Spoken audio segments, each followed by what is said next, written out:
Ladies and gentlemen, may I have your attention, please? 10, 9, 8, 7, 6, 5, 4, 3, 2, 1, go!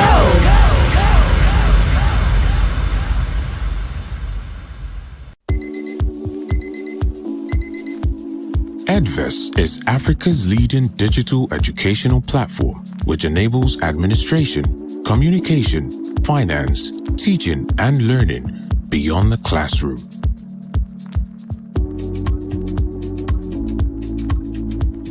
Edvest allows you as a parent to access and track your child's academic reports and personal growth at any time, giving you a better understanding of your child's academic performance. Have a nice day at school. We give you the security and reassurance you need to excel in your daily activities and manage your financial obligations to your child's education.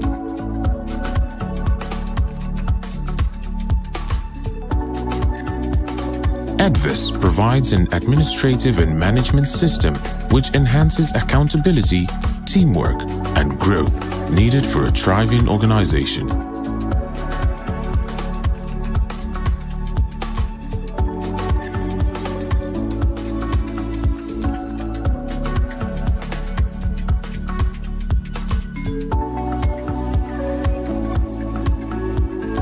Which brings perfect results. Teach creatively, learn effectively, track your child's performance easily, and do so much more with Edvest. Edvest, digital education. Visit www.edvest.net to get started now.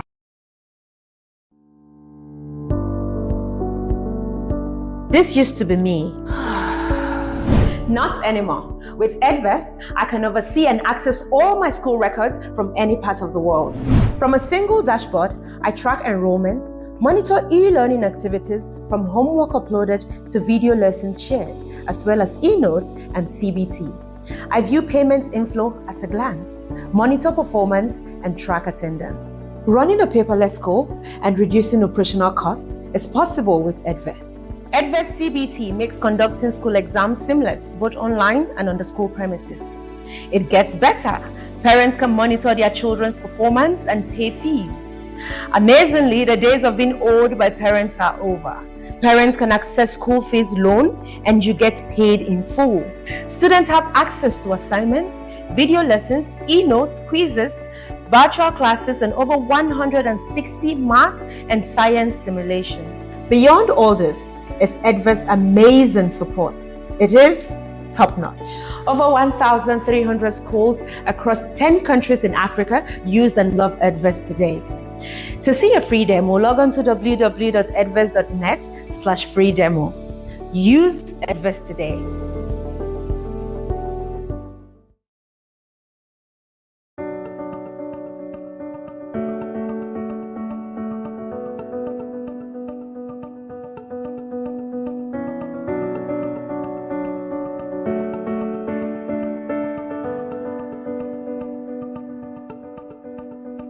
This is the 7th edition of Edvest Catalyst, and it's been so consistent over the years, and it's just been an amazing conference. So officially, this morning, on behalf of the founders, the co-founder, we want to say welcome to Edvest Catalyst 2023. We decided to have a team this year called Audacious because the idea is that against all odds, we still want to improve education delivery. We still want the students to have the best. We still want to do everything that needs to be done, making sure that we challenge ourselves with knowledge, new notion on how to improve learning and help the students in Africa. We want to create a path for future of education in Africa, and we're glad that you're part of this program today. And so we try to live out social responsibility. Rather than tell them do this, we show them how we do it. And by doing it, we show them how you get from here to here. In order to prepare the next generation of innovators, we really have to be engaging students differently. I think there's a deficit of trust. That's the first thing between the public and the private educators. That has to be addressed if anything is going to change. It's quite clear that funding is a major issue. Funding schools in modern day is to begin to engage in quality collaborations with international organizations, NGO, and the like. So I want to counsel us all. Let's find ways by which we work and bridge this gap by appreciating the fact that there's talent, there's knowledge, there are skills in both sectors. Parent needs to come to the realization that we are working together, and it is at the long run in the benefit of the children. So parents should find a way to ensure that the children at home are actually engaged in practicing. Leveraging on technology. For example, Edvest has where parents could sign up their kids and they can do learning assessment. Young people learn so that we can show them the skills and tools on how to navigate life. What we want to see in this nation, we must first begin with ourselves. Redefine education, redefine study.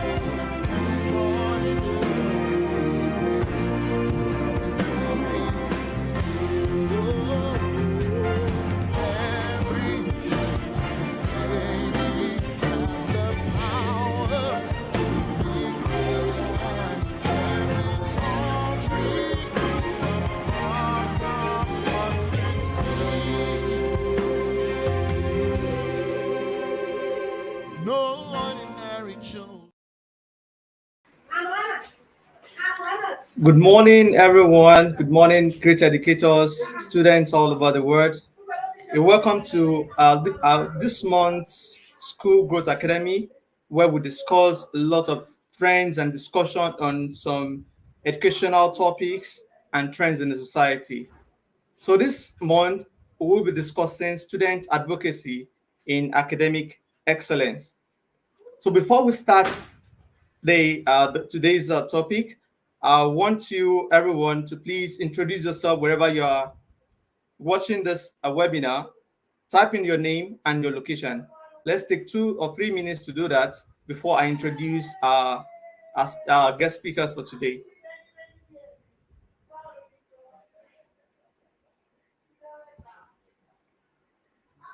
Yes, I can see Ijabo Emojefe, the Vice Principal Academics at King Brown Educational Center, Port Harcourt City. You're welcome. Also, we have Corapel Consort. Also, we have Esbon Apio also. And okay, now we have Eto. Let's keep it going. Chioma Okafo, you're welcome.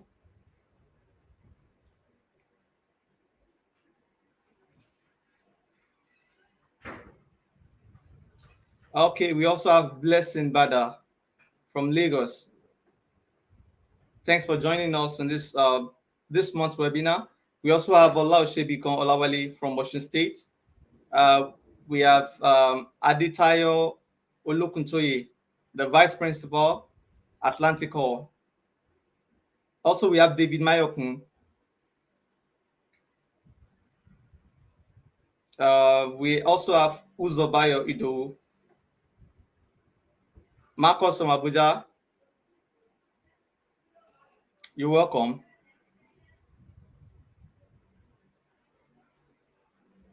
All right, let's keep it. Let's keep it coming. Let's keep it coming. We also have Mercy from Ibadan.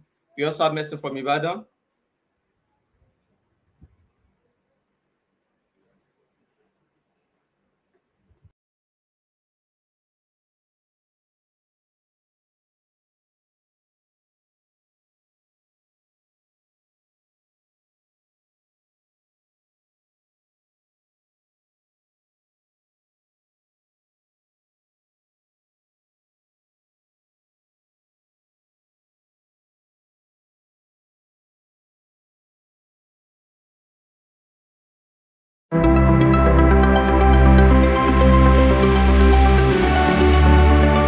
Ladies and gentlemen, may I have your attention, please? 10, 9, 8, 7, 6, 5, 4, 3, 2, 1. Go!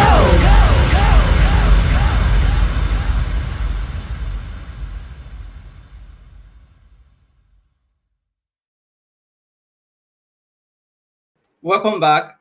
Also, we still have some people joining us, like Favor Louis Edet from Port Harcourt.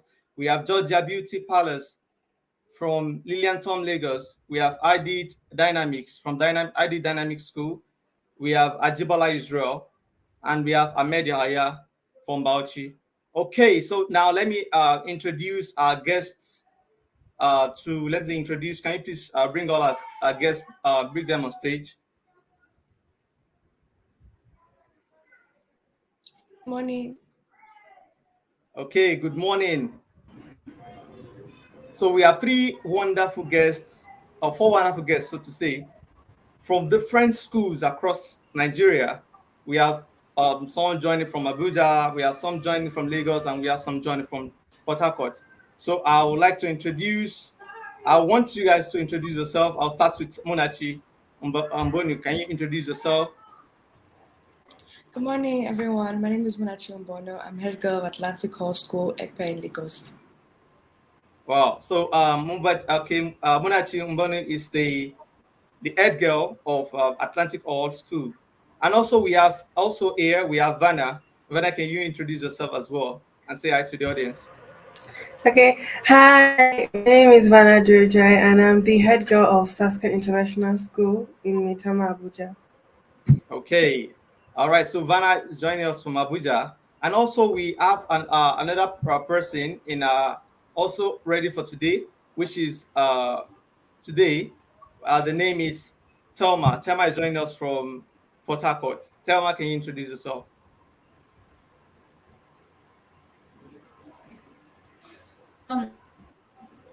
Sultan Julius from Abeg Bodin. All right, so I would like to please bring the last speaker on stage to introduce us. Good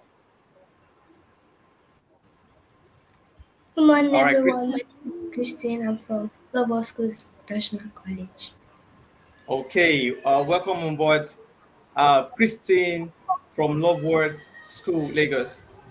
All right, so let's move straight into today's topic, which is student advocacy in academic excellence. We say advocacy in academic excellence is about equipping students with the tools and mindset to excel academically. That is, it involves developing self-motivation, setting goals for yourself, cultivating effective learning habits. You know, most time we students believe that all the learning processes, teaching and learning processes should be from the teachers, right? That the teachers own everything to their success. But students play a significant role in their own academic success. So that takes me to the first question, and that question we addressed to Munachi. So Munachi, as a student, what does advocacy in academic excellence mean to you, and why do you think it's important? As a student, what does advocacy in academic excellence mean to you? Okay, so advocacy in academic excellence means standing up for and promoting the importance of high academic standards for all students, especially yourself. It means working to create a school environment where all students have the opportunity to succeed and reach their fullest potential. It is important for a number of reasons. First of all, ensuring that all students have knowledge and skills of what they need to succeed in school and life. It's also important for promoting social justice, equity, where all students have access to high quality education, because like it's a right as a child that you have access to high quality education. It is most also important because of like the future for our society. Children, youth, people that are in school, they are the future of the society. They need access to high quality educations. They need everything they need.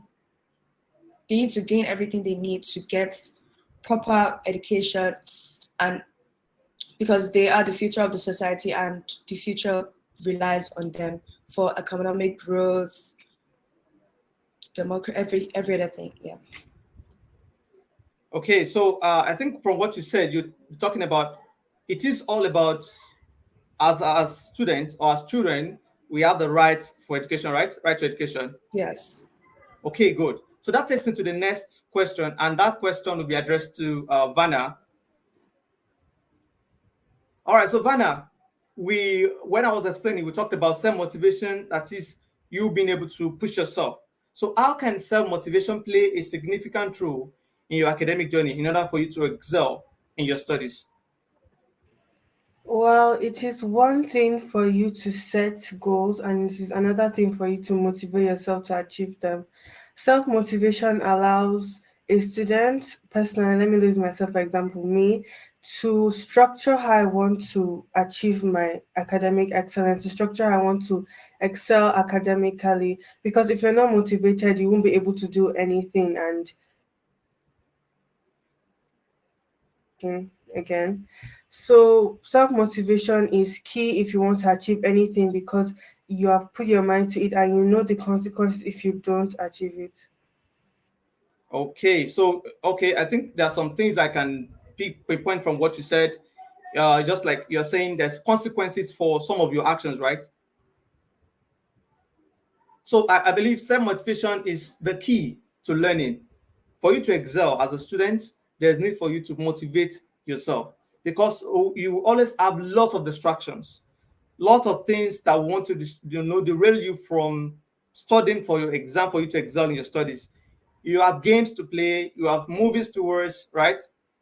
So you have a lot of things to do. But self-motivation is all about you motivating yourself to your set goals and targets. Okay, now this question is also directed to this question will be directed to Thelma.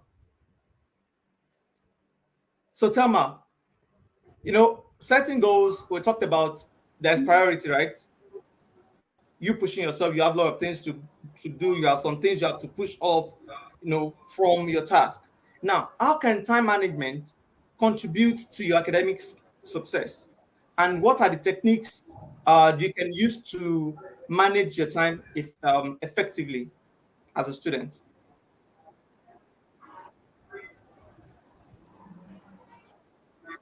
How can time management, how can it, Okay. I'll first start with time management. okay?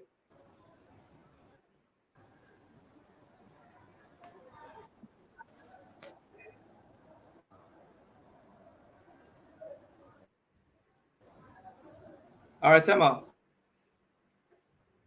How can time management skills contribute towards your academic excellence? So time management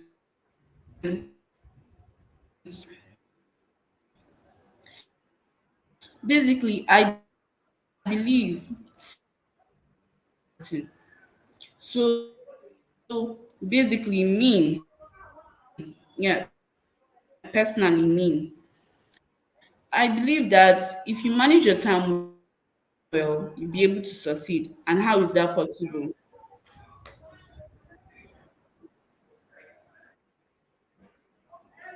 time management, there's a popular saying that says there is time for everything. So basically, me personally, I believe that if you manage your time well, you pass your exam. So how is this possible? There are a lot of social media. There's a lot of social media. There are a lot of games to play. There are a lot of distractions everywhere. So now, if you follow the things of the world instead of reading, you will definitely not pass. Yes, there's time for everything. There's time for you to read, there's time for you to play, there's time for you to do your house chores, do everything generally. But I'm not saying you should focus, you should put all your mind on the reading, because they say all read and no play makes Jack a dull boy. So basically I believe that if you read and you also make out time to play, that will be helpful. But it's not like you playing all round and doing nothing productive, being unproductive, and just wasting your time around, because time waits for no man. And I believe that reading will help you rather than you play. So it's better you read now and you play later. Let's say you have an important example, your WAEC. It's better you read for your WAEC and play after you see your results. If you channel all your strength into the reading now instead of channeling it into play, you will rather see a better result if you read now and play later, because it will be helpful. Everybody will be proud of you when they see your results instead of you playing and later going to see a bad score in your WAEC. It's not only ruin your image, but it also bring down your self-confidence, and you're also playing with your higher institution and everything. So that's how I believe that time management can help your education. All right. Thank you, Thelma. I think from what you've said, I could, pick one or two things there. The first thing there was that, you know, read now or study now, play later, right? Yes. And also setting your priorities right. There's this thing I learned when I was in economics, when I was in secondary school in economics. We call it scale of preference, right? Yes, where you have to set from the most urgent and important, right? So, and also there are some things that could be distraction to you at the moment. You know, it is not important, right? And it is not urgent. As a student that is preparing for exams like IGCS exam, or you're preparing for your WAEC exam, or you're preparing for NECO, then you know that for you to manage your time very well, the thing that you know that is most important and urgent is just studying for academic excellence, right? Whereas there are some things that you can Yes. still, off your track. Though I'm not saying that you should have time to relax yourself or at your leisure time. Just like what you said, all work and no play make Jack a dull boy. But there's another statement that says, if Jack plays too much of his time, he might end up being a failure. All right, so Christine, I have a question. So, what challenges have you faced in your, in the past in your academics, and how did you overcome such challenges? Can you share that?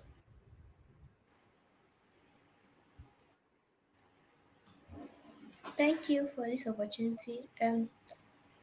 Challenges are in school. We have examination malpractice, peer pressure, distractions. There are various distractions in school. So, how to overcome them? You have to first have the right attitude and be focused. You have to be focused because there are always challenges in every environment. And prayer is another thing. You should learn how to Okay. pray. Then you should be you should be you should be very focused in class. Do your things at the right time. Have a right attitude in everything you do. That's basically it. Okay, so now let's make the question more practical and more personal. Now let me direct the question to you now, right? So what challenges have you faced academically in school?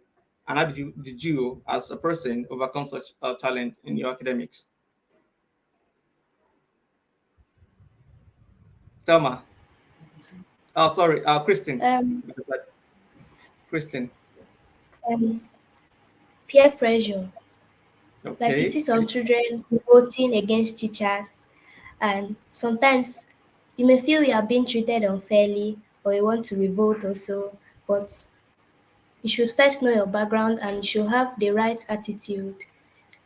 Um, I had the right attitude. I didn't join. Instead, you make a good report, you can go to your principal or you can that's what advocacy in academics is about how to make learning easier and better for children, how to make it a safer place, and how to help Okay. them better. So you have to make a Okay. more complaints.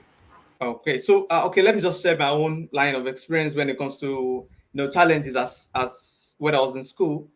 There was this year, I think when I was in year 10, that's SS1, right? Being the champion in maths, then I started having this overconfidence and this pride. And I believe these are things that some students are battling with. When I got to SS1, I started skipping classes, maths classes, thinking that I know maths, you're right, I understand it, I won't have any challenge. From there, I started skipping some tests. Assignments, I might not even do it. Classwork, I don't even attend classes, thinking I can do it on my own. So I started sitting tight when I got to third time SS1. So what really motivated me was that on the day of prize giving ceremony, right, they announced the best students in math, and everybody, to the surprise of everyone, because they were expecting me to win such prize, and I fumbled. My name was not mentioned. So that one alone, I went back home, became sober, and with the help of my parents and some teachers, they had to sit me down, right, advise me and tell me that, yes, this is not the end of it. And from that moment, what I did was I created more time, more study time personally for myself. Then I had two higher education notes that all I just want to do there is just to solve math because I love solving math back then. So that was how I was able to overcome such a challenge. So, Thelma, can you please share your challenge, some challenges you faced, in the past in your academics, and also how how you overcome such challenge? Well, I had the problem of reading. Okay. I normally don't like reading. Reading was like a very boring thing to me. Yeah. In my own mentality, I could go into the exam hall and pass. So one fateful day, I wrote this exam, and it was English. The English I knew very well, and I wrote this exam. And due to the pride of me knowing that if I don't read, I'll still pass the exam, I went there. I wrote the exam. The second paper was French. Everybody always says that I'm like the best in French. There's no way I will ever fail French. I didn't read. Due to that, I wrote the exam and the results came out. And out of the people that wrote were 13, I guess, I came out 8th position. Like I dropped from first to 8th position. I was overwhelmed. I Wow. didn't know where to start from. I didn't know what to do. I couldn't even cry because I knew it was my fault. I believed that I could pass, but I knew that if I read and I would have still gotten my first position. But I decided to not read, and from that day henceforth, there's no exam I don't read for. Even though I know that I can pass without reading, I must still read for the exam. Even though it's one or two topics, I must Okay. read. All right. So okay, I think what you did was I think we share most. I think we share similar challenges back then, right? Well, I think all then was just this issue of overconfidence. You because you're good in French, right? All right. So let me bring in Munachi. Munachi, can you please share some of your challenges back then in your academics and how you were able to overcome such? Okay, so when I was like younger, I had a problem with asking for help.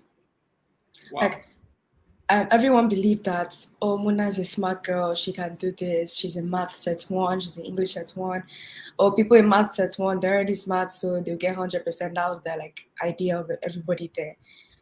In class, like I think I skipped one or two classes due to health. I was in the clinic. So by the time I came back, they had gone like a topic ahead of I heard of you. me. And then I believe I was like, okay, I don't need to worry. I'll just read it during prep. Like it's not a big deal. When I got to prep, I did not understand anything. I tried using the notes on the PowerPoint, going online, searching. I didn't understand a lot of things. So instead of me to go up to my classmates to be like, oh, can you help me explain this? I was too scared. Not like I had pride or anything like, oh, I know this, nobody can think that I'm dumb or anything.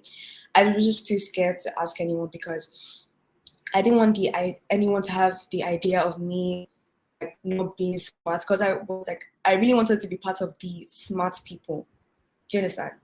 Yeah, Like, you yeah, I know how there's understand. usually a group of people that you say, oh, these ones are really smart. I really wanted to be in that like kind of group, and I didn't want to ask for help and they'll start thinking likewise.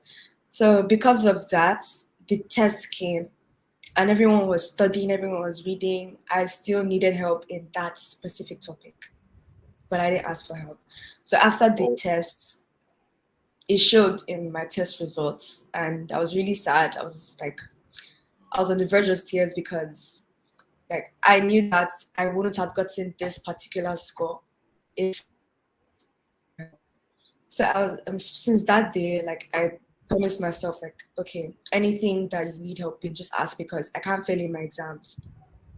It's going to Okay. affect me one way or the other, and there's no harm or fear in asking because at the end of the day, when I went to ask around, they were eager to help me, especially my teachers. They were eager to help me. So I don't remember why I was actually really scared of asking for questions. But since that day, like I think this is an advice to everyone. If you need help in anything, put your pride down. Don't be shy. Don't be scared. Just go ahead. Ask for questions. You have the right to ask questions. If not everybody, you can't do everything by yourself. Okay, You so I can't do think yeah, everything yeah, by yeah, yourself. you said it all right. That is when you need help, always seek for help, right? Speak Yeah. up. People might think you know the topic. The topic might be very simple, but you, the bit side of you, you might find it a little bit challenging, right? Because you know Yes. yourself.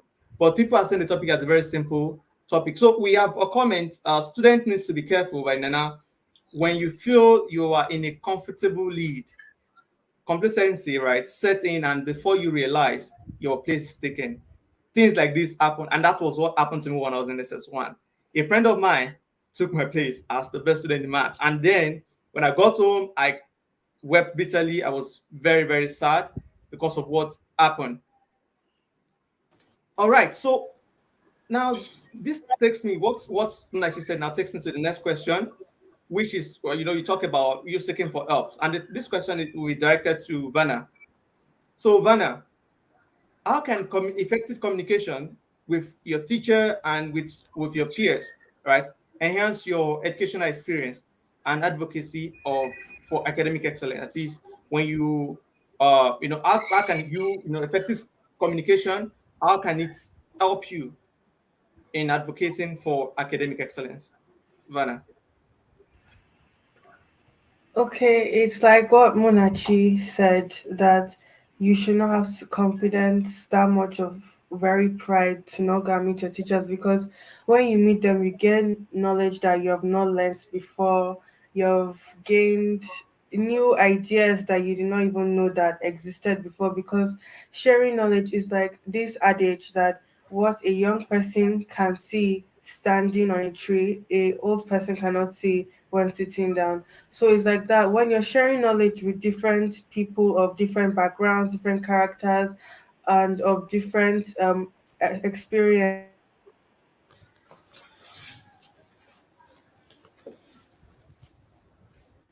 Okay, okay. We have some of the comments, and teachers, students out there, we need your comments. Just go to the comment section. Let's contribute to this discussion, and let's make it more engaging. So there's this comment by Nana. Student needs to be careful. When you feel you are comfortable, I think we've addressed it. Now, this student reminds me of so much of myself in my school days. Yes, these are things that almost everybody, every one of us, we've passed through all these stages, right? And we need to work more on ourselves. We need to educate the younger generations that this thing that we've passed through, just like what she said, that's what a young person can see while standing, right? Right? What an elderly person can see while sitting, if a young person should even go to climb stories, he or she might not be able to, because that person must have passed through, gained some experiences in that. Now, this takes me to the next question. Now, what resources and support system can students utilize to advocate for their educational needs? And that question is addressed to Thelma. Thelma. Yes, sir. What resources and support system can students utilize to advocate for their educational needs? Well, this world, as I see, is turning into a global world. A lot of internet, a lot of researching, a lot of social media. But I think that people have like forgotten how back in the days when there was no technology, there were still smart people. I can give an example, Albert Einstein. And I'm pretty sure he didn't use Google, he didn't use internet, he didn't use social media to get his information. He used the main prize, which is the book. The book that people regard as anything nowadays carry a lot of information in it, but young people nowadays are too, like say, lazy to open their book and like read it. They feel like the words inside are boring, and basically the internet will give them more information. Sometimes the information on internet is not like always true. I'm not saying the ones in your book are like always true, but at least there are things that could be justified. And with that, I believe that yes, computers are necessary. Schools should provide computers, but it should not be like for the main reason of learning. There are things that need computer. Example, computer, the subject computer itself needs computer. And maybe for storing your notes. But reading should mainly be done on textbook. Now, students who adhere to the habit of reading. If not, to like be more of social media. And most students misuse the use of social media. They don't even use it for the reading. They claim to be reading. Most students use their data to go on YouTube, watch cartoons, download all sorts of nonsense instead of the educational aspects they are meant to be doing.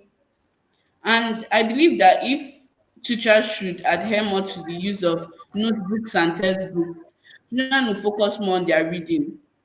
Yes, it's turning into a global world, but there should be a limit to it. Things like cartoons and everything should be done much later, as I said before.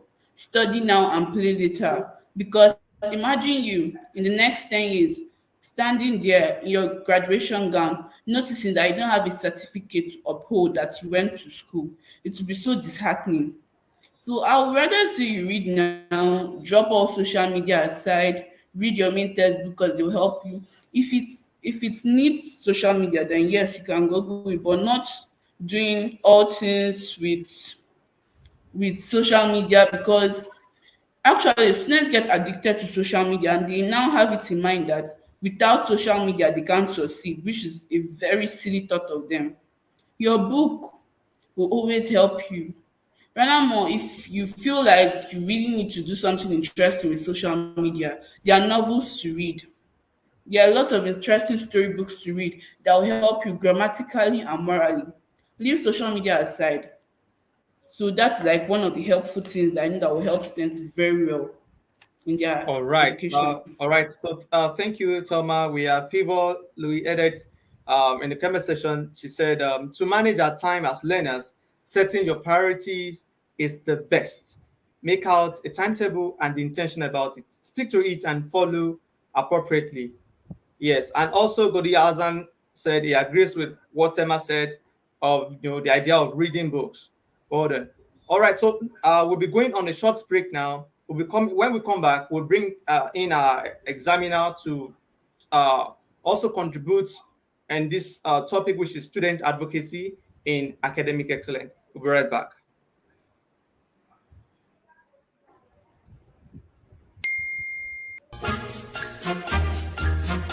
Mother for me. I'm going to have to tell her I didn't have a choice. Bye. Go on. H2 is equal to what? Oh, hi, Pa. Studying or what? Study.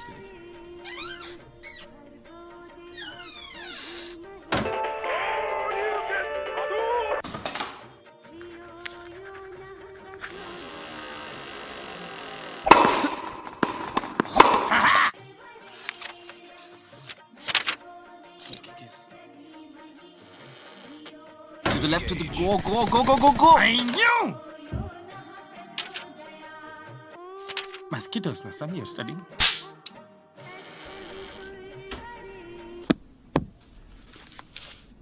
Alright, guys, I'm back. Let's do this. Let's go. Flag is at Got B. it. We are trying to. Rascal.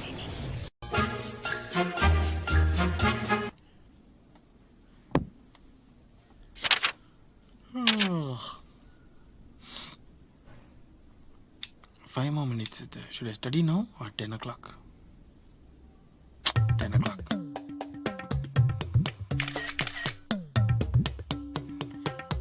Hashtag studying hard. Hashtag exam time. Hashtag okay, I have to study now.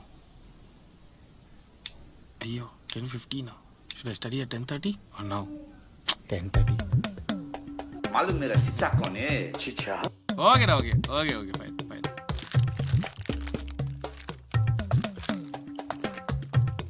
Oh, 10 minutes is there.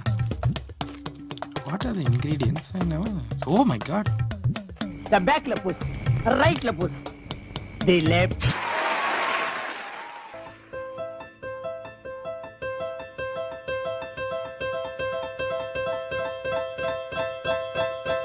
Time is there. Guess who's back? Pasha.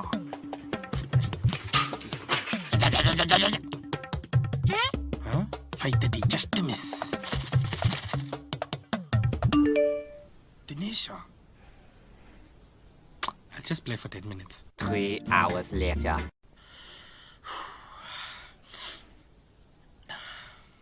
What's the time? Oh, 9 o'clock. Huh?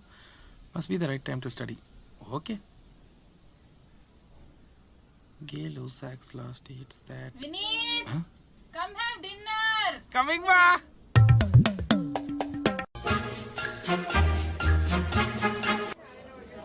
Yo, dude, I heard this mitosis thing is damn important. You know? Okay, so basically mitosis is a type of Mitosis. and kind of Talking about mitosis over. Yeah, Yeah. mitosis. Coming over. It's coming for like 5 marks. First 5 marks. Yeah, it's basically mitosis. Osmosis is water. Oh my god. No, mitosis is coming. But no. See, I think mitosis and meiosis won't know 100 marks. But the paper, bro, but 10 marks is what you're going to ask for. Mitosis. Alright guys, so I'm gonna take thermodynamics, you take the next chapter, okay? So what we need to cover in this chapter. Oh, dude, Aishwarya just posted up a picture. Check it out. Crazy. Oh, we need to complete this chapter today. I don't think we'll be able to finish if we don't. Oh, dude, she posted another one with Marianne also. Sure. Oh, dude, she's a singer and she's a dancer, dude. Crazy. What a combination. Double tap. I already Hey. Wait, one at a time. Hey, chill. See the yellow top. 2 hours later. Dude, she winks damn well. She's a warrior of my heart. She's the Priya of my life now. Oh. Come, let's go study. Enough. Stop. Let's go study. Okay, boys, right time. Yo, which chapter were we on? Thermodynamics, and we need to finish at least half this chapter. Moka, check this Jordan in new video. God, move, dude.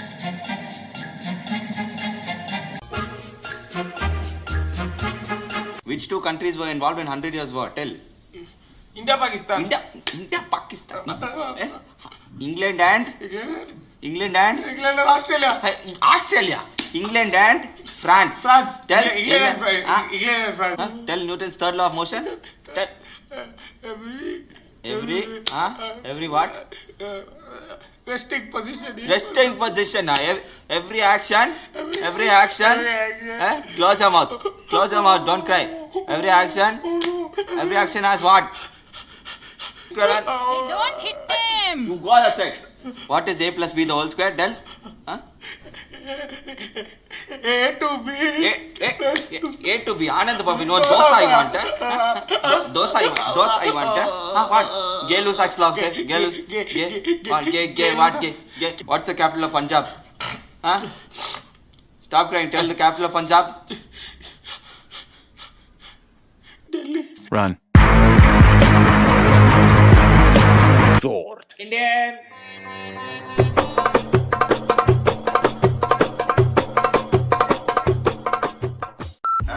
Which two countries are involved in 100 Years' War? India, Pakistan. Australia. France. Years ago, we used to collect the results manually when we come for the open day. But now, with Edvest, the results are sent to us ahead of open day. So it gives you time to look through your children's performance.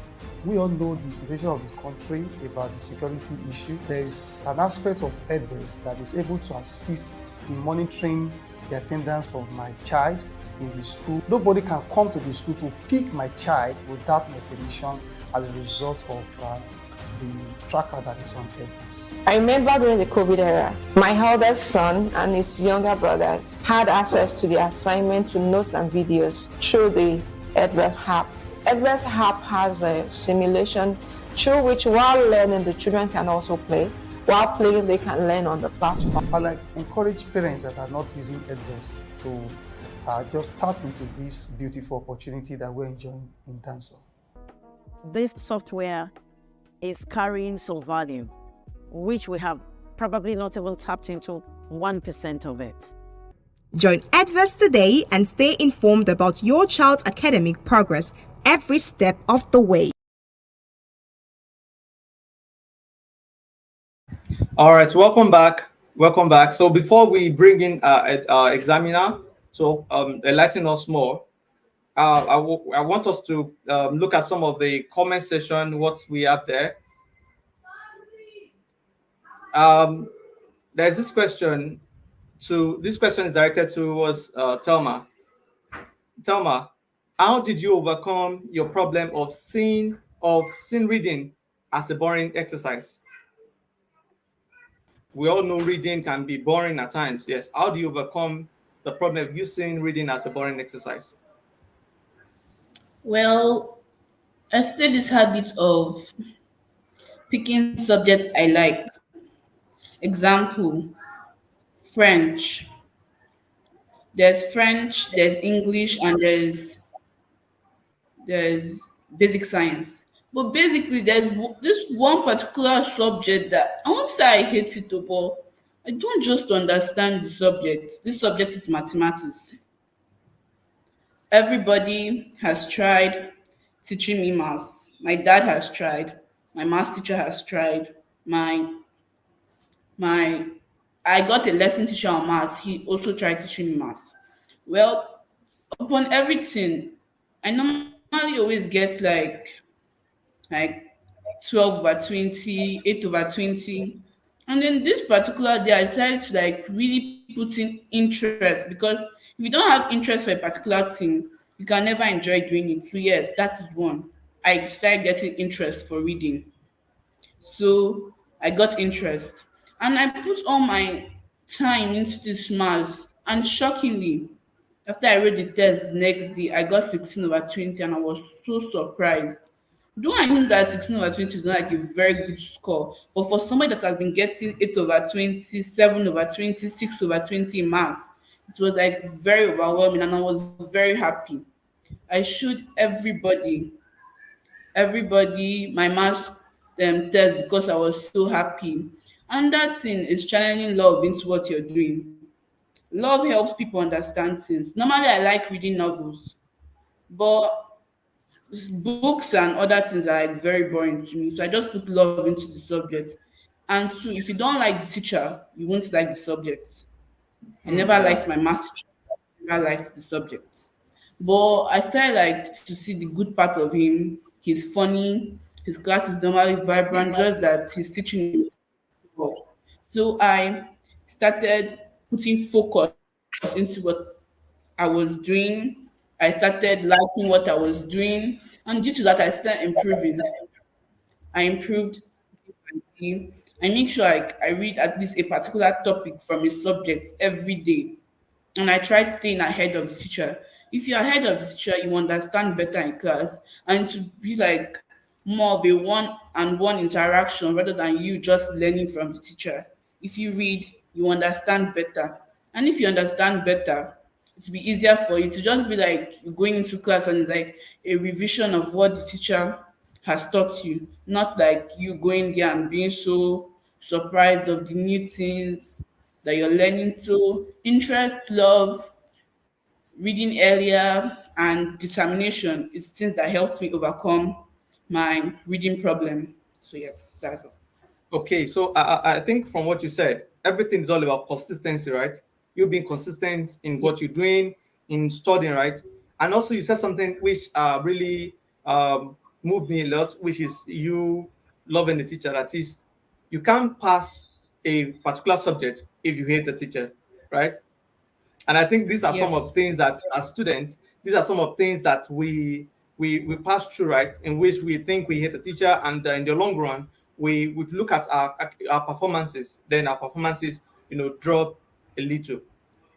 All right, so at this point now, I will want to bring in our examiner. She's a school she's an educator, and she's also the director for learning and research at Edvest. Permit me to introduce Nena Okore. Nena, you're welcome. Yeah, thank you for having me. I'm joining today as a panelist, finally, not as an anchor. So I'm excited to share my ideas, and I've been so, blown away with the level of engagement that our young students have been giving us so far. I've learned a lot from them, and I only wish that a lot of students are also watching this program so that they can hear from their fellow colleagues and know the right thing to do. Thank you very much for Yes. having me. Okay, so Nena has over 10 years, experiences in the classroom, both as a teacher, as a school head, and in administration, so to say. Now, the first question I wanted to please shed more light on was in our comment section, which was asked by Akin Taju Ifeoluwa. What can parents do? Because you're also a parent. What can you as a parent? What can you do to inculcate good habits reading to children? Yeah, so basically children learn by observing, right? As parents, we are the first mentors to the children. So what do the children see you doing most of the time? Do they see you procrastinating? Do they see you doing other endeavors that are not fruitful, so to say?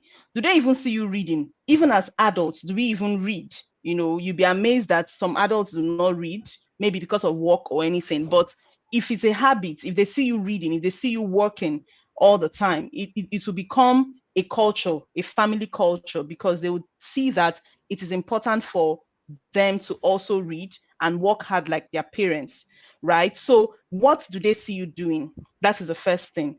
Then the second thing that parents need to do is to also know the strengths and weaknesses of the children. And this comes from collaborating with the school, right? I'm so impressed that some of our speakers here have talked about their challenges. Some of them said they even failed at a particular point, but they had to rise out of it. Now, that is what the parents should do.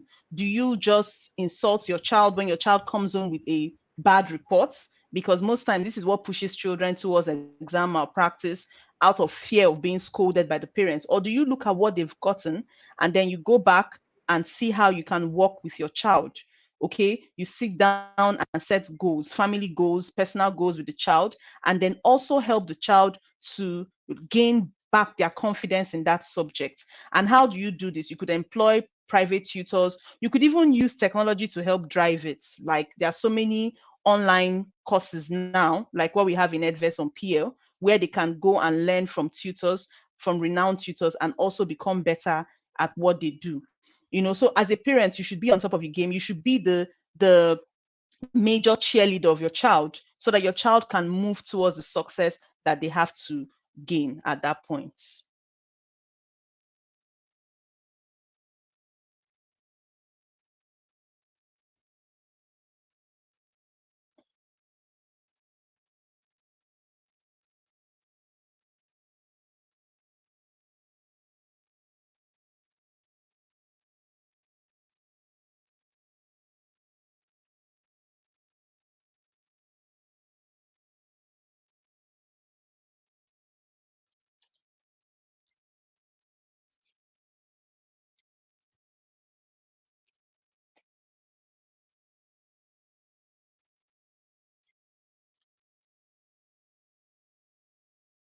I'm so sorry. So just like a comment by Aditayo Lukuntoye, which says in the process of personalizing your learning, learners should take ownership of their educational journey. By taking ownership, they should see themselves as being involved in their learning process. Not just, I know there's a place for the tutor, right? The tutor, the teachers, which are the facilitator. Also, the learners as well should take ownership of what they're learning. All right, so I have a question for you, Nena.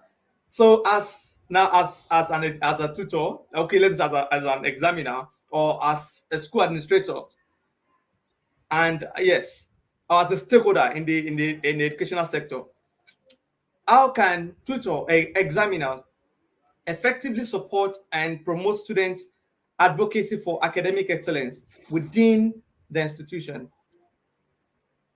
Yeah, so there's this trend that a lot of schools go into, like having so many classes before the exam starts, which is good. It's a good way to practice for an examination. However, I want us to focus more on the foundation, right? What's the foundation like of that child? Because if you're waiting till SS3 or grade 11 or grade 12, depending on the curriculum you use, to push that child to go and write an exam, you'll be amazed that at that point, the child may have lost all the foundational levels. So it starts from primary 1, it starts from primary 2, it starts from nursery, it starts from JSS 1 or grade 7. Okay, that foundation is very important. So what are we driving from that foundation?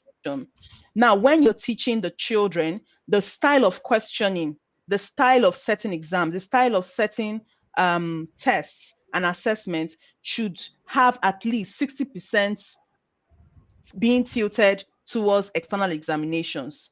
So, for example, that's you're teaching a particular topic in economics, maybe demand and supply. Try to set questions that are aligned with IGCSE. Try to set questions that are aligned with WAEC or NECO or any other external exams that you write. That way, these children from that level are already getting used to the style of questioning.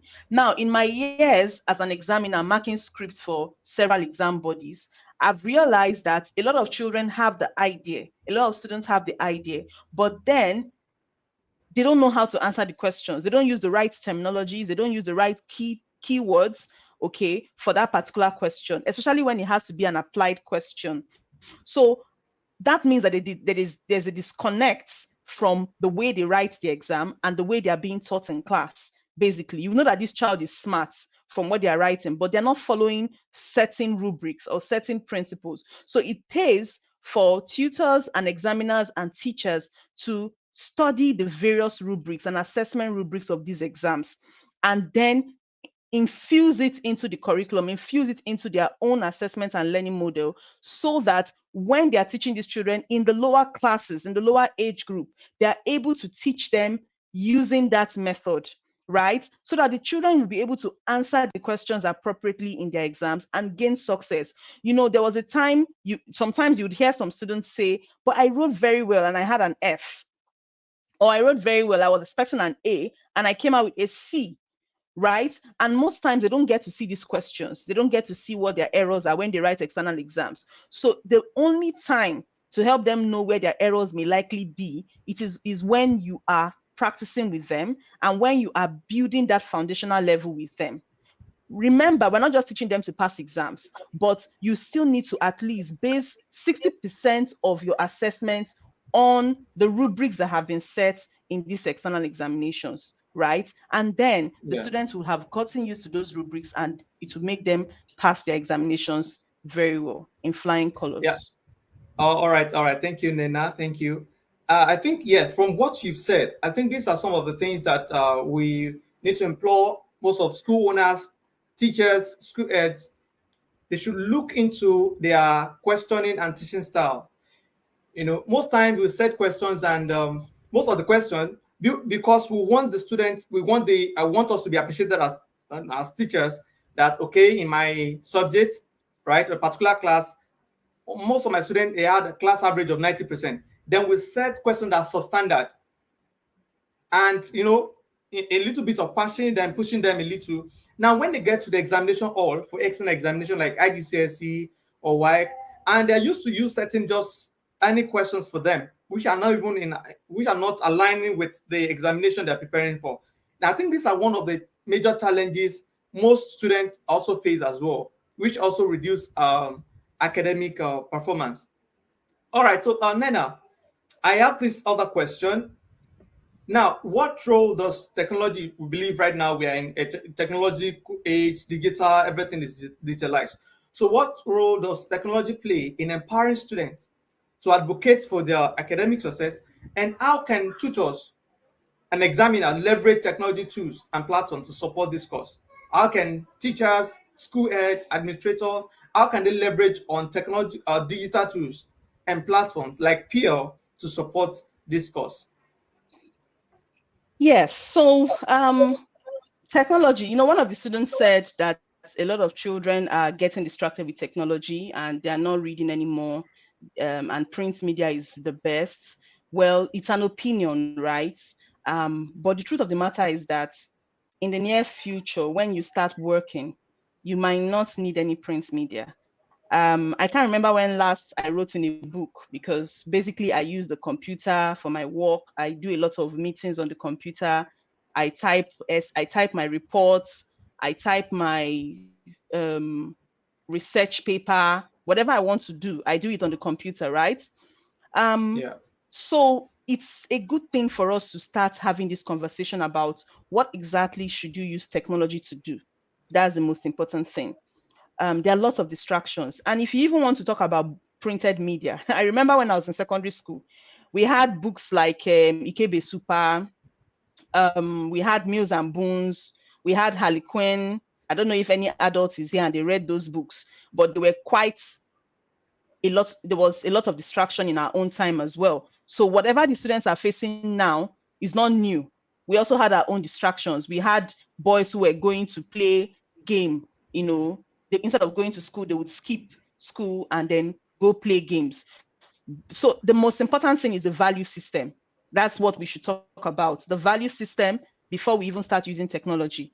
What is your value system? What is important to you as a student and as a teacher?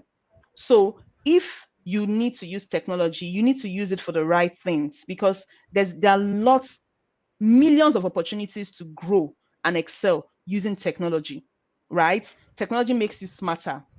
Technology makes it easy for you to connect with the global world. We should aim at raising global citizens wherever we are as teachers. So you can use technology to raise that child in your class to become a global citizen and to tell them the positive impact of using technology to do so.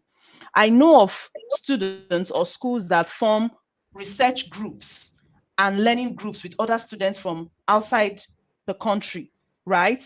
And then these students come together, they have their time to do their research, to study, to work together, and to work on projects together, right? I've been a member of such bodies where we set up projects for students from all over the world, and they come up with ideas, fantastic ideas that they share with one another. Now, that student who has been exposed from their country in Africa to another country in Europe or Asia, you can never take away that experience from that child. You can never take away such imagination and connections from that child. So there's a lot of leverage that we can get from using technology, right? As long as we focus on the value system of the students. That being said, it is important for tutors to realize that there are several ways to help your students become better academically using technology. There's one of the major ways is live classes, having live classes and building and developing content for these students to be able to work on their own and work independently. So what that basically means is that as a tutor, you can set your class, on the internet using technology. We have a product like Personalized Learning by Edvest, which we have already launched, that can help you build your live class, and then students from everywhere can join. They're not constrained by coming to school, 4 walls of school. They can stay in their bedroom and they are learning, and we are tracking how they are learning, right? Technology has made it easy to track the students' performance using data. So you're able to see what they are doing, you're able to track how well they are learning using rubrics that you have set, and then using technology to back it up. That way you would know their strengths and their weaknesses and how to help them overcome such weaknesses. You also be able to use technology to leverage on the value system of the students by giving them tasks, helping them to work as a group to come up with ideas that they would now use digital media to showcase.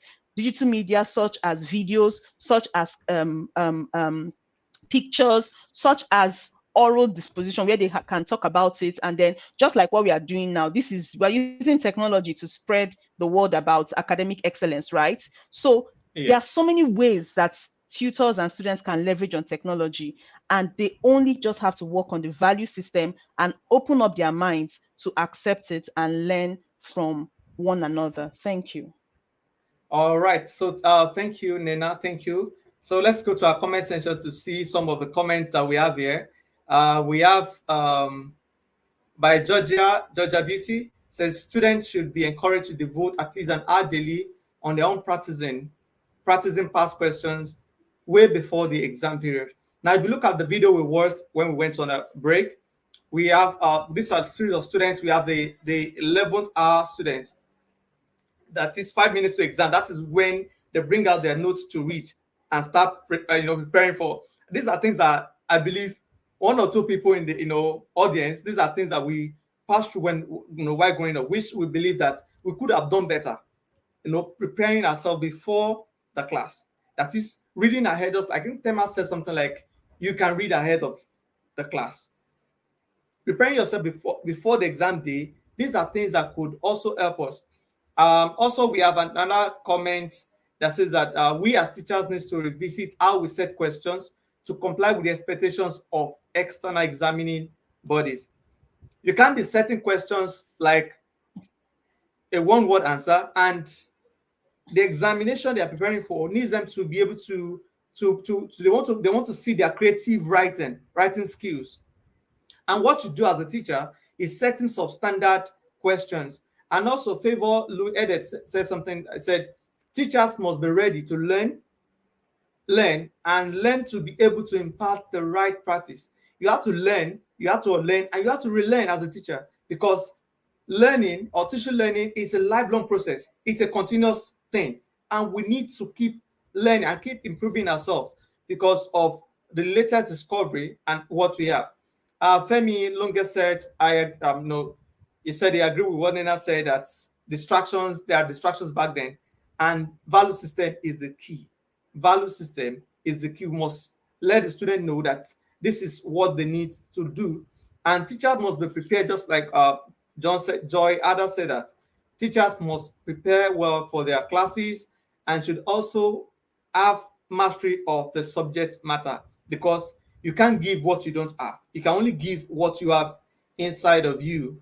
Mamu said project-based learning and problem-based learning, it should be student-centric. Yes, we need, I think, teachers, school ed, administrator, stakeholders in education, we need to bring this back. Project-based learning, let them be able to do something. Problem-solving skills, not just our stereotypic questioning styles that the students are used to. And Adetutu said, student needs discipline in the use of technology. There's no doubt that technology brought so much ease to learning. Kudos to Edvest. Yes. So we need to discipline the student. As a parent, you need to discipline your student in the use of technology, because if not properly used, it could be of disadvantage as well. Okay, so the next question is will be addressed to Nena. Please, can you please bring Nena back to stage? All right. So what I think when you were talking, you said something about the personalized learning by Edvest as a platform you were talking about. By Edvest. Can you please shed more light on personalized learning by Edvest and how we can go about it as a tutor, as a school ed, or as parent, and also as student? Yes. So personalized learning is a product that arose from the need to create more student-centric learning. right? Students should take ownership. Students should be in charge of the learning processes, right? And one other thing that we also looked at is, okay, if you're giving this level of independence to the students, there should be a form of tracking. There should be a form of conversation where the students can come show you what they've done, and then you can also give them certifications based on that, on what they've done. Now, one of the things that we've been able to do is to bring 3 strands of learning to everyone, right? We have the student to students, student to content interaction, where the students interact with the content that the teacher has placed on the platform. The content can be in form of videos, can be reading materials, can be assessments, can be assignments, can be projects that are given. That is the content. So the student is like micro teaching. The student moves from one stage to the level to the next, right? And then the second part is the student to student interaction, where students can meet with other students from all over the world and then work together, work on a project together, build systems together, develop interest in reading together. And then the third strand is the student to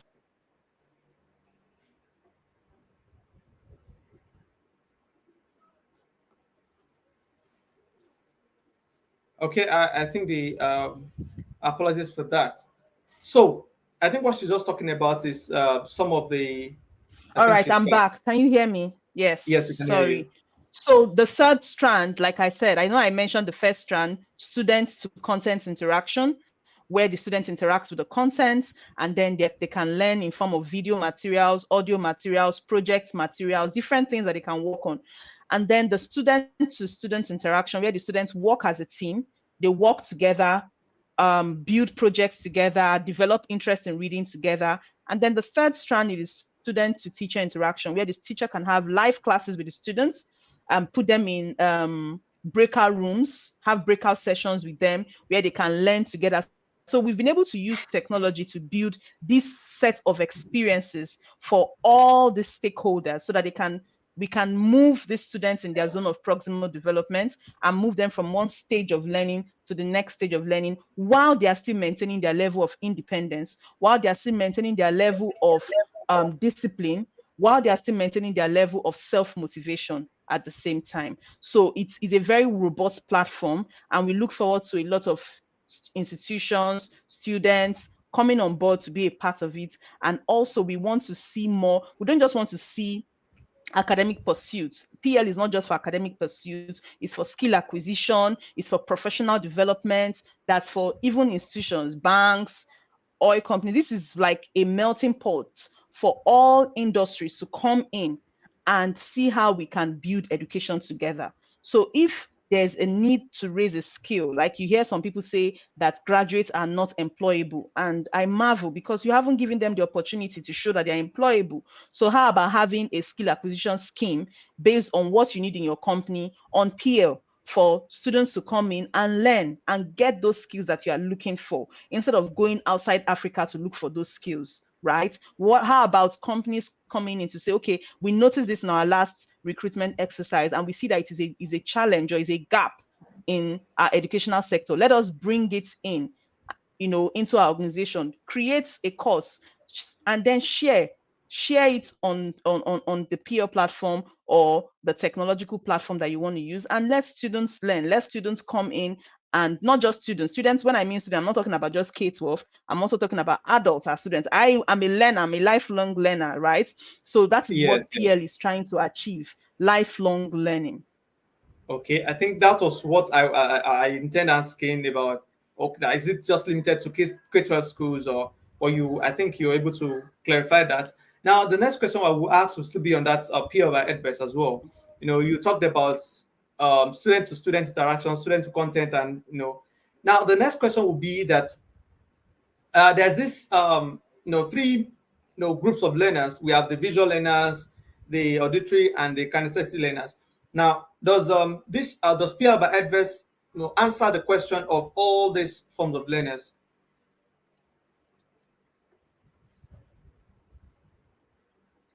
Yes. So PL by Edvest, like I said, is student-centered, right? The moment a student joins or logs into Peer by Edvest, the first thing the students would even do, though it's not compulsory, is to do a psychometric test so that the students will even know their areas of strength and weaknesses. Then the teacher is given the freedom to impute as much content as possible. Do you want to reach out to auditory learners? You have the audio where you can record your voice. There's video and for visual learners and auditory learners as well. Then there's projects where you can set projects and tasks that you want them to do. And, so many things. It's a combination of all forms of learning. It's just a platform. So it's a technological platform. All you have to do is to bring in what you have and then upload it on that system, and the students are good to go. Yeah. Okay, so thank you, everyone. Thank you, Nina, for your input.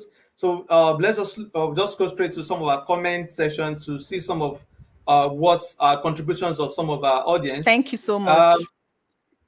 Okay, so we have this by Nomad Dumo. It says, in relation to a child's foundation, this is why early childhood education is one of the crucial stages in holistic development of learners. Also, we can't neglect the reality that we are living with technologies that challenge everyone to utilize and maximize them for effective and efficient teaching and learning. And as one of the questions nowadays is whether critical or logical thinking is applied or necessary. Sad reality is that AI, such as chatbots, is being in place here. Also, we have a comment by Akin Taji Follower. Edvest should try to come up with a training like this for teachers on how to help students cultivate reading habits, thanks to Edvest. Yes, so that is why we always come up with topics every month for our School Growth Academy. So we always implore you to always join us every last Saturday of the month for edition for topics like this. We'll come up with new topic that we can share and rub minds together as teachers, as school owners, as parents as well, in which we can gain one or two things.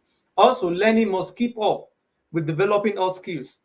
That is high order level thinking. These are things, just like what we discussed earlier. You don't just give them all those low questions and where the student, when they get to the examination center, they meet a higher order question. We also have comments from Mamu, which says, knowledge today is tetrating.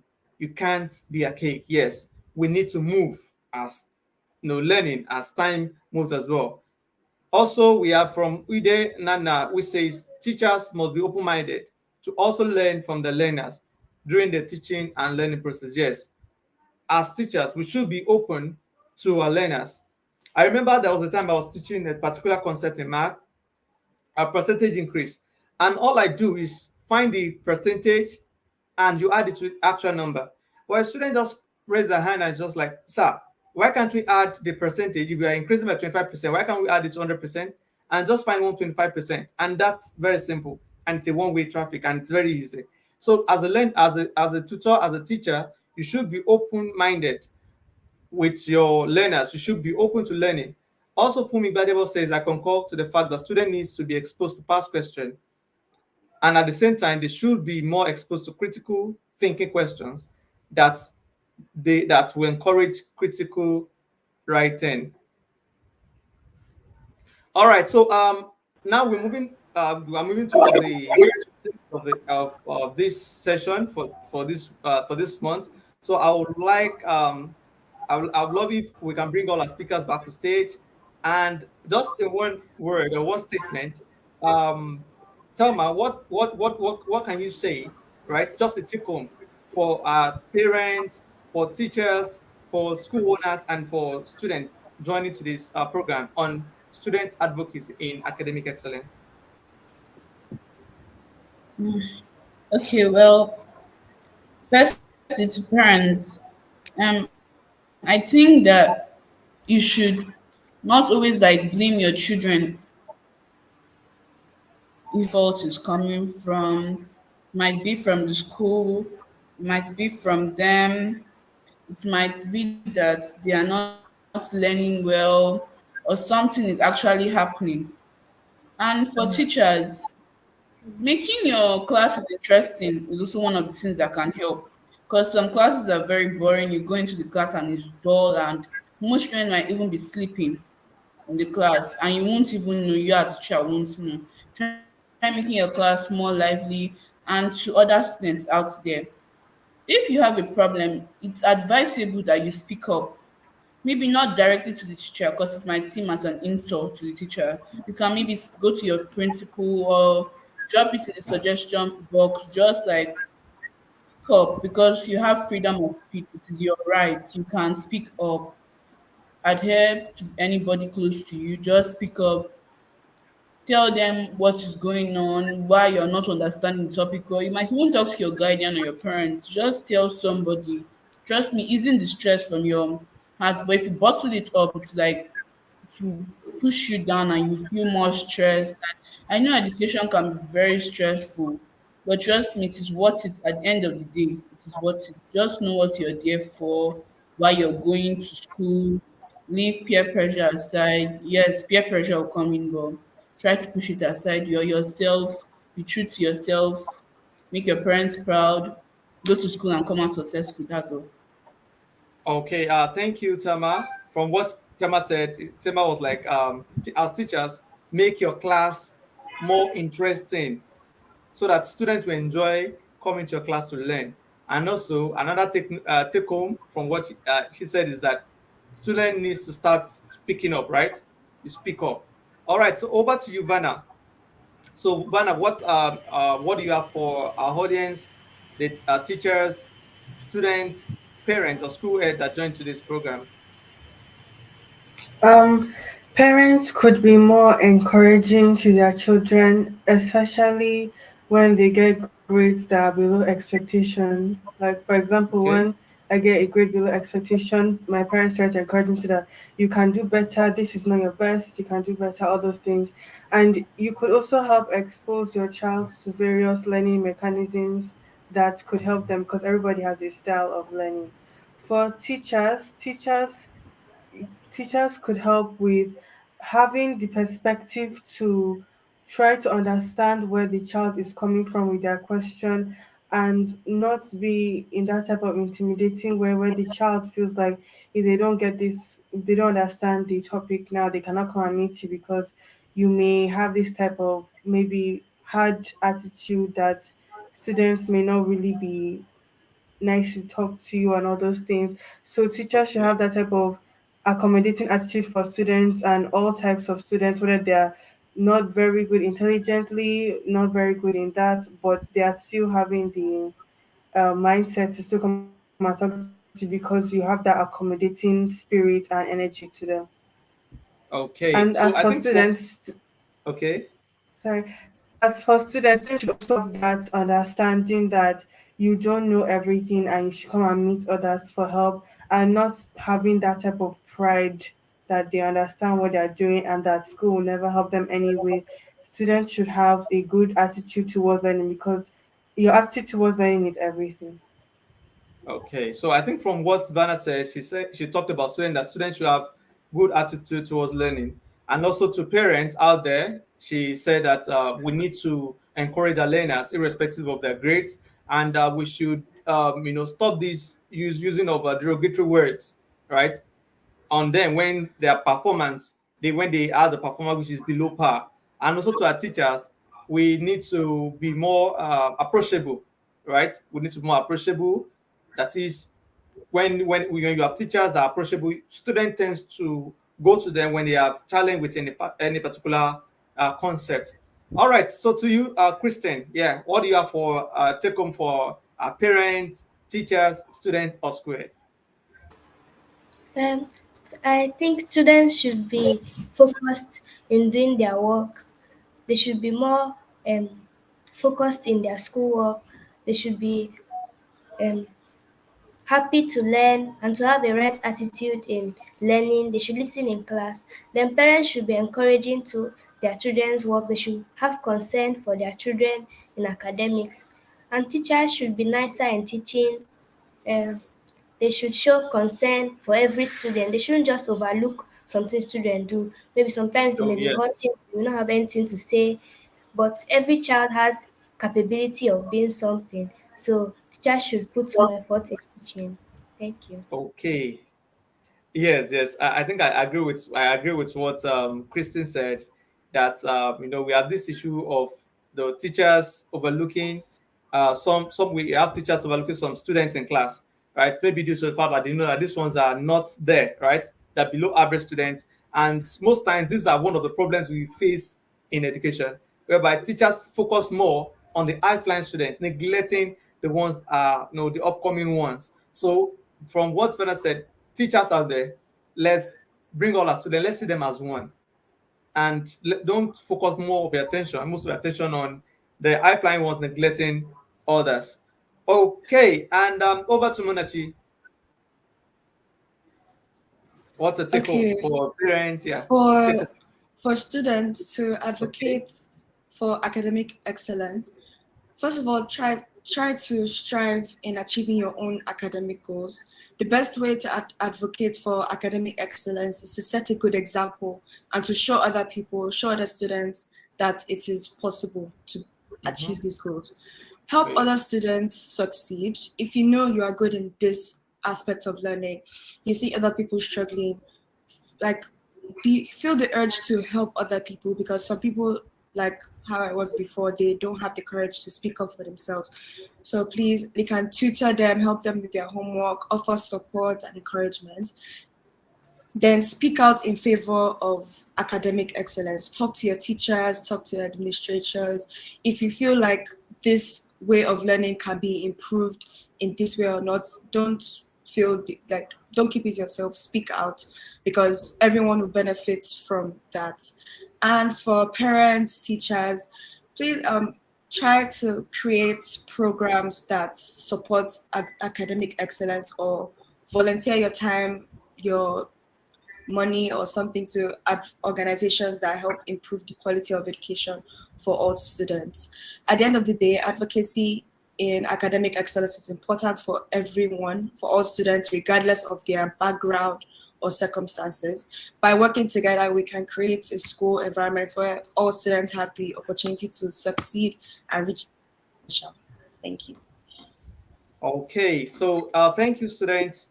Now over to you, Nena. Corey, now what's your own advice for parents, for students, for teachers, for school ed, for stakeholders in education on student advocacy in academic excellence? Okay, so yeah, so the ladies have said it all, right? And while listening to them, I just kept smiling because I'm so grateful and I'm hopeful that the next generation is going to be way better than ours, right? If we have students like this who are coming on board to advocate for excellence, to advocate for positive influence in their generation, then it means that our next generation is blessed and we have leaders amongst us already, not leaders of tomorrow. They are already leaders in their own right.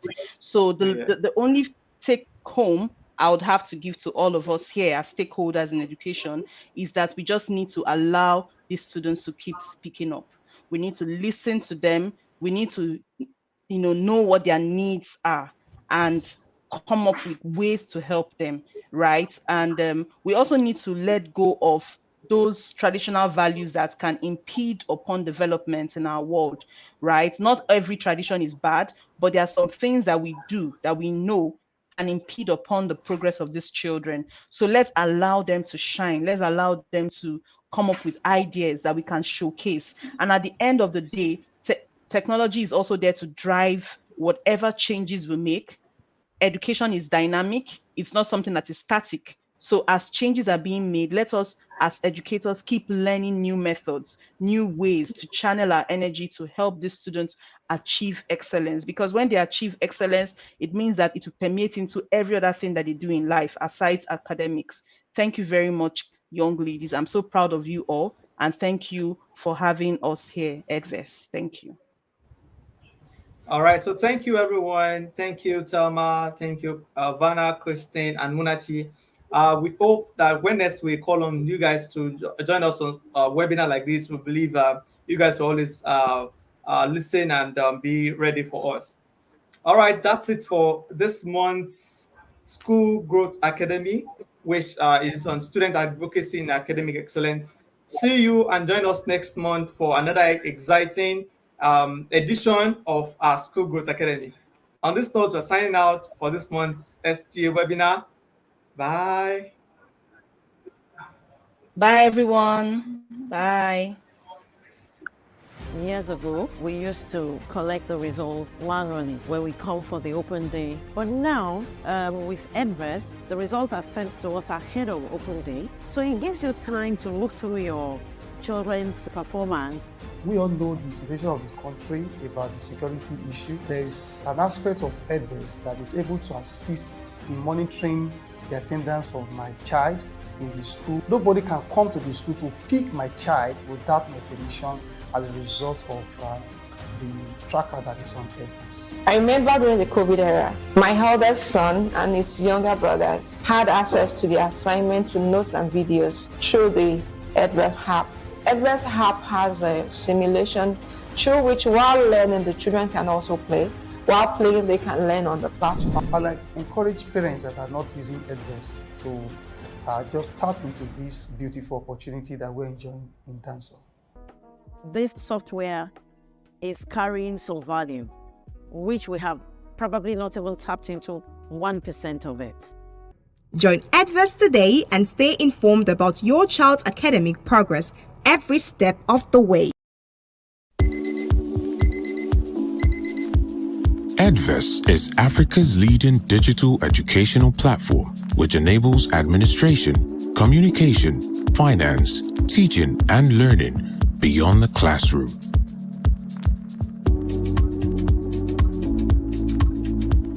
Edvest allows you as a parent to access and track your child's academic reports and personal growth at any time, giving you a better understanding of your child's academic performance. Have a nice day at school. We give you the security and reassurance you need to excel in your daily activities and manage your financial obligations to your child's education.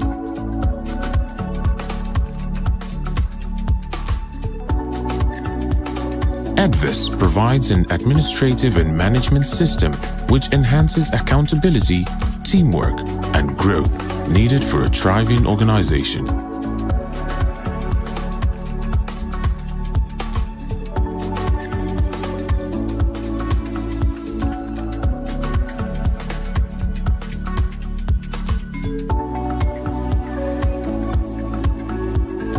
Which brings perfect results. Teach creatively, learn effectively, track your child's performance easily, and do so much more with Edvest. Edvest, digital education. Visit www.edvest.net to get started now.